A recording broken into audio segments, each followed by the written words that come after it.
आणि म्हणून तिथं जर पोलीस कोणी असेल तर तो डीजे तातडीने बंद करा. जोपर्यंत हा कार्यक्रम होत नाही तोपर्यंत डीजे चालू ठेवू नका.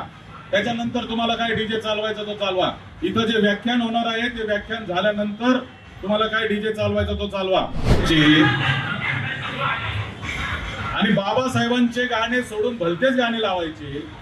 कुठं कोणते गाणे लाव याचंही भान नसलेल्या लोकांनी जागा दाखवलेली आहे, परंतु तरी त्यांना आता शुद्ध यायला तयार नाही. ही वस्तुस्थिती आहे.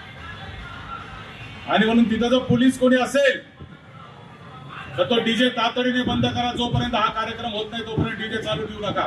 त्याच्यानंतर तुम्हाला काय डीजे चालवायचा तो चालवा. इथं जे व्याख्यान होणार आहे ते व्याख्यान झाल्यानंतर तुम्हाला काय डीजे चालवायचा तो चालवा.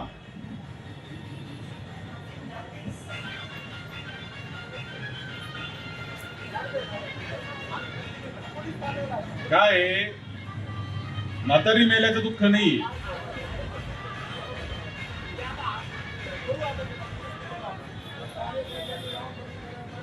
आणि हा कार्यक्रम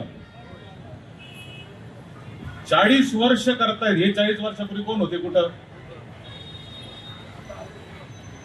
त्यामुळं मी अधिक काही बोलणार नाही, कारण व्याख्यात्यांचं व्याख्यान ऐकायचंय. मी तुम्हाला एकच गोष्ट सांगतो की आमचा परिवार हा परमपूज्य भारतरत्न डॉक्टर बाबासाहेब आंबेडकरांच्या विचारावर काम करणारा परिवार आहे. आजपर्यंत आणि इथून पुढच्या काळात कायम बाबासाहेबांच्या विचारावरच काम करण्याचा निर्धार हा आमचा आहे. आणि त्याच्यापासून किंचितही आमचा परिवार कुठेही हलणार नाही.